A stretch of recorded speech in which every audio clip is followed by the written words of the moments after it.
Hello, I'm Janak Goyal. In this presentation, I will talk about techniques of needle guidance in the shoulder region. Let's start with the AC joint. AC joint is a synovial joint between the clavicle and the acromion. The joint ends are covered with the fibrocartilage and a fibrous capsule surrounds the articular margins, and a articular disc partially separates the AC joint in the upper part. The AC joint can be injected either from lateral to medial approach or from anterior to posterior approach. The anterior to posterior approach may be challenging when the AC joint is narrow. For lateral to medial approach, the patient is sitting and the transducer is placed on the AC joint in the coronal plane to visualize the AC joint.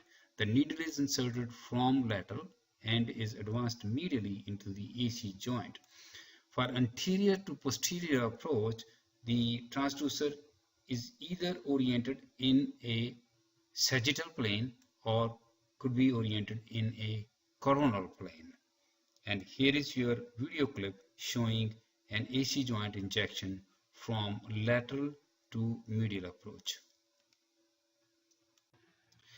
Long head of the biceps takes origin from the supraglenoid tubercle within the joint capsule, and it is enclosed by the synovial sheath, which is a prolongation of the synovial lining of the glenohumeral joint. It passes over the head of the humerus in the intertubercular groove and is retained in position by the transverse humeral ligament. For biceps tendon sheath injection, patient is placed either in sitting or a supine position and perform a scan to identify the pathology in the biceps tendon.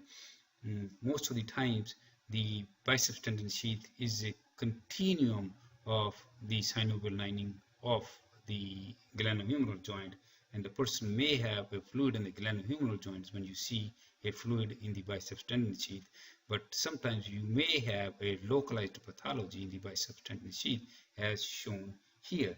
So based on your preference and accessibility of the target lesions, the transducer can be placed on the biceps either in a longitudinal or in a transverse orientation.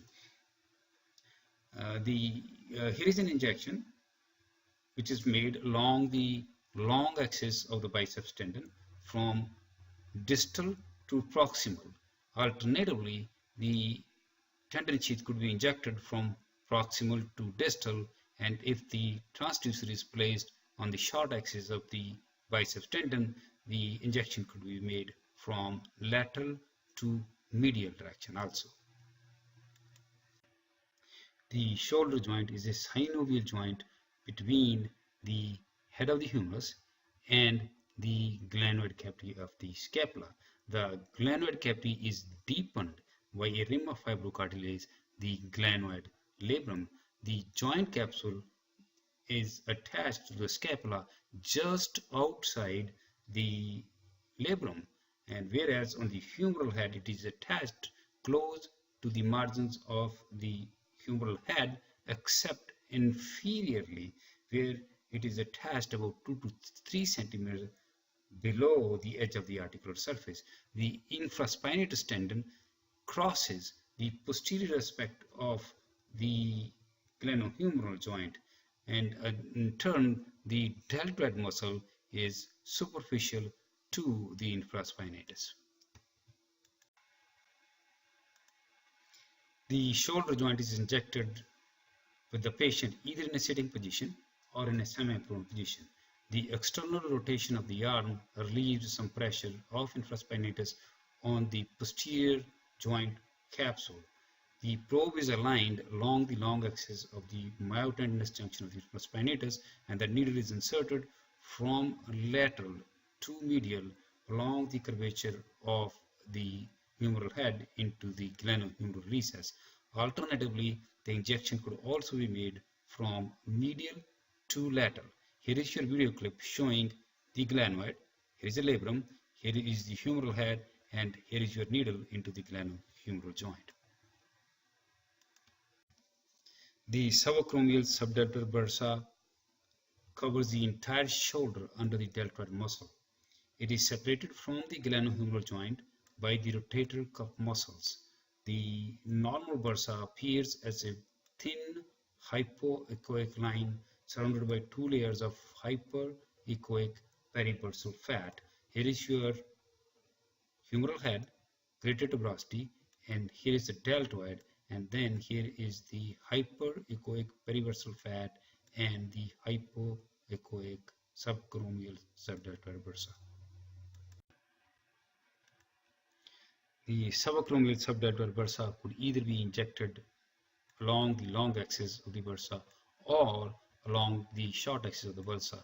The patient is seated and the transducer for a long axis approach is placed on the long axis of the subacromial subdeltoid bursa, and the needle is inserted at the inferior-lateral edge and is advanced into spheromedial aspect into the subacromial subdeltoid bursa. Here is your video clip showing the hyperechoic peribursal fat.